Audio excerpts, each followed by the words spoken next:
Good morning. And just so you folks know, I'm from that country that's the anchor and not the sail. Okay, I'm only joking. The Canadian Export Challenge finals are here. Congratulations and good luck to all of the finalists. I'm looking forward to viewing your pitches later today. The energy and optimism flowing through this event today on the 7 challenges prior to this one are exciting. It's a reflection of the great future Canadians-led businesses are having around the world.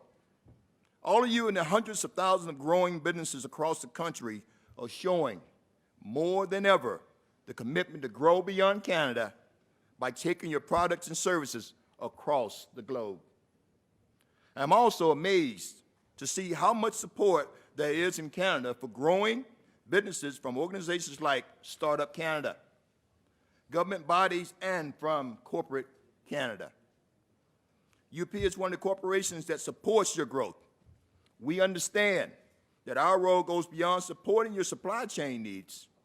We are here to help you succeed. Our commitment to small and medium businesses in Canada and around the world is unwavering. We at UPS must help keep you on a growth trajectory and to amplify your voices to a global audience, especially as parameters for global growth continue to change at a very fast pace. Right now, driven by technology, we're experiencing disruption like the world has never seen before. When one of our founders, Jim Casey, who in 1907, at the age of 19, when others may have been starting college, borrowed $100 and started what would become UPS. He couldn't have imagined the scope of technology and global trade today. By adapting to changing markets, technologies, and business environments were never lost on him and is embedded in the DNA of all UPSers. From a micro business run in the basement in Seattle, Washington, using bikes and others, UPS become a global logistic leader that delivers with planes, trains, electric vehicles, and now even unmanned drones. While the technologies today are much different and the pace of innovation moves at lightning speed, the core ideas are the same. Understand and adapt to business realities and consumers' expectations. I think that we all have different levels of understanding of how e-commerce is driving change. We live in a very interesting time where the consumer has so much power and is in charge.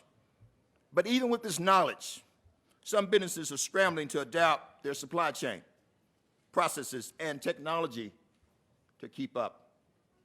That's why it's so important to stay ahead, as even more disruption is just around the corner.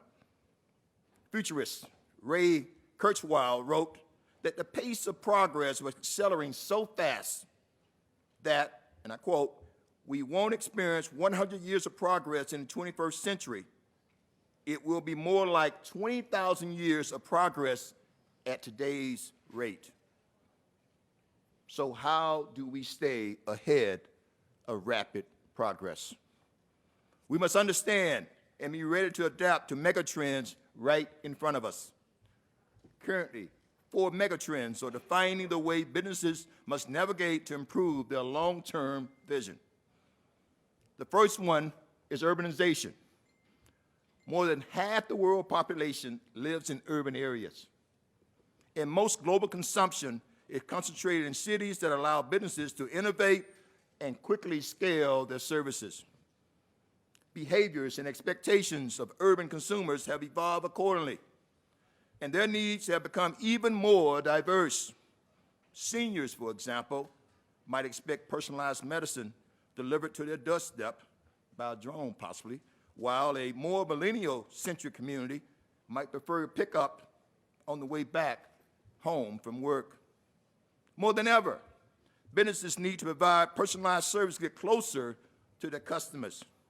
They need to bridge the physical and digital divide seamlessly.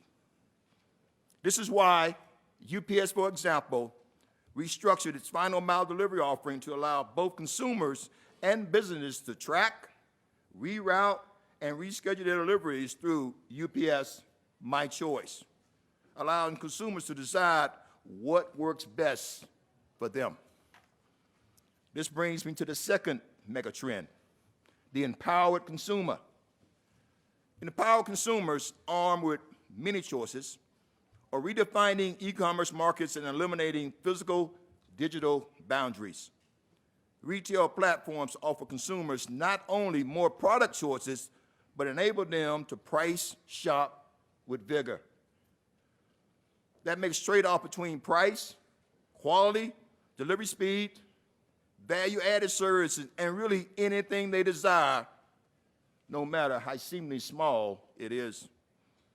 Platforms and other technologies haven't killed traditional retail, but its future depends on delivering experiences that give consumers more control and flexibility. Businesses can leverage customer empowerment by developing the right mix of automated and human touch points, and thereby giving the consumer the sense of empowerment they desire. This is where evolving fulfillment and distribution models are necessary. I'll give you an example.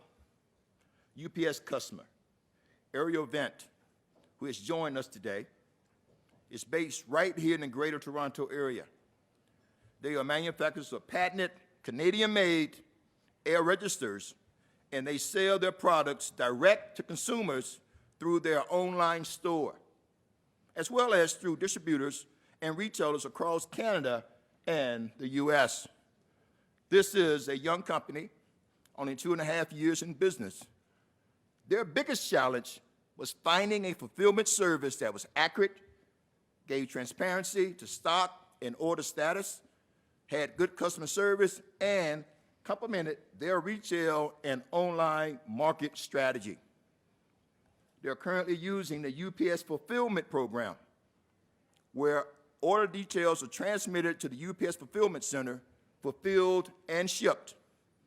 As they continue to grow, they can utilize our fulfillment services in warehouses located in East and West Canada, offering all UPS delivery options without increasing shipping costs or delivery time.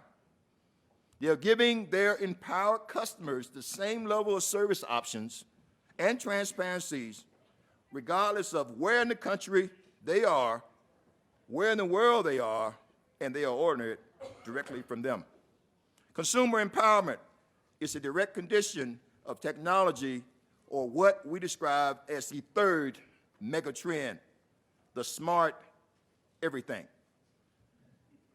With devices outnumbering the global population, smart technology is in everything around us. Tracking, computing, and communications are now part of everyday objects ranging from cars to light bulbs.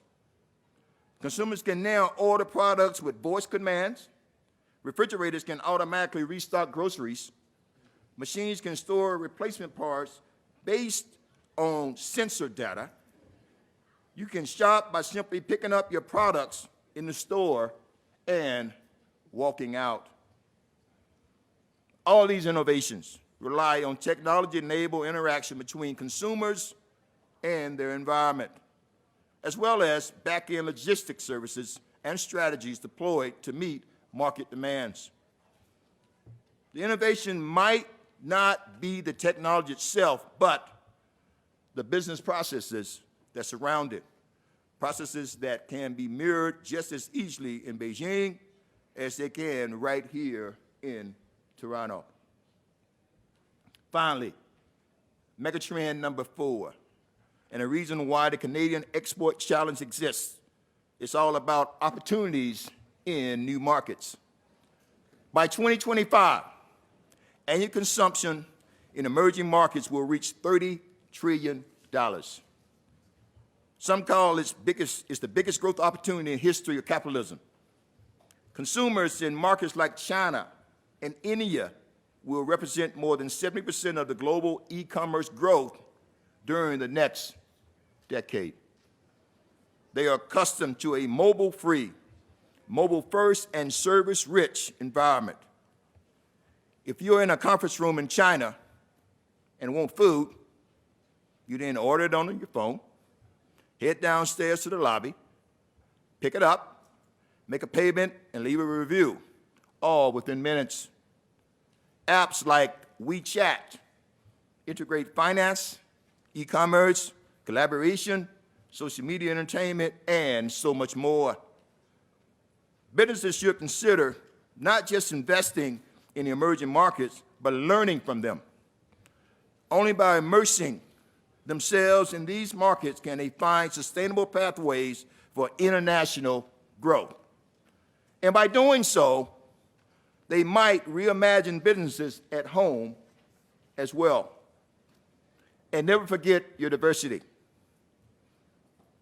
As you look across the many, many different markets, it's important to understand the people that are doing business where you want to do business, especially with the turbulence and huge disruption in the politics of trade coming out of the U.S. and Europe.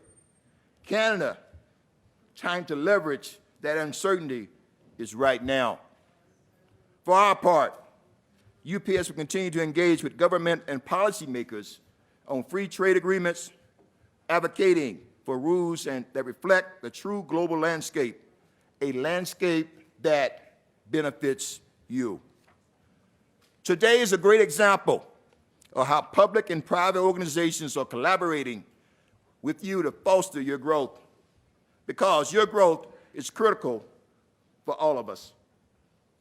You will move fast to keep up with the megatrends I mentioned, and you will continue to shape global trade flows, push innovation, and continue our focus to develop products and services that will help you keep up with changing consumer expectations.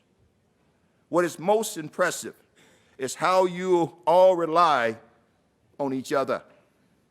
You're a community that learns from each other, works through challenges together, and have become a powerful collective to change how global business is conducted. Although UPS is a large global company, we continue to learn from you.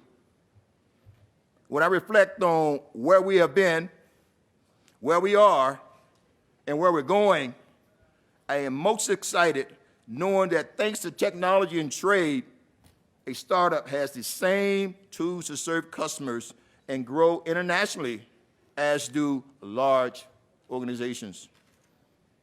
There's really are no barriers that can't be overcome. All the businesses that have pitched at the Canadian Export Challenge across the country, and all of you here today, are testaments to that. Thank you for your time today, and once again, good luck to all the finalists.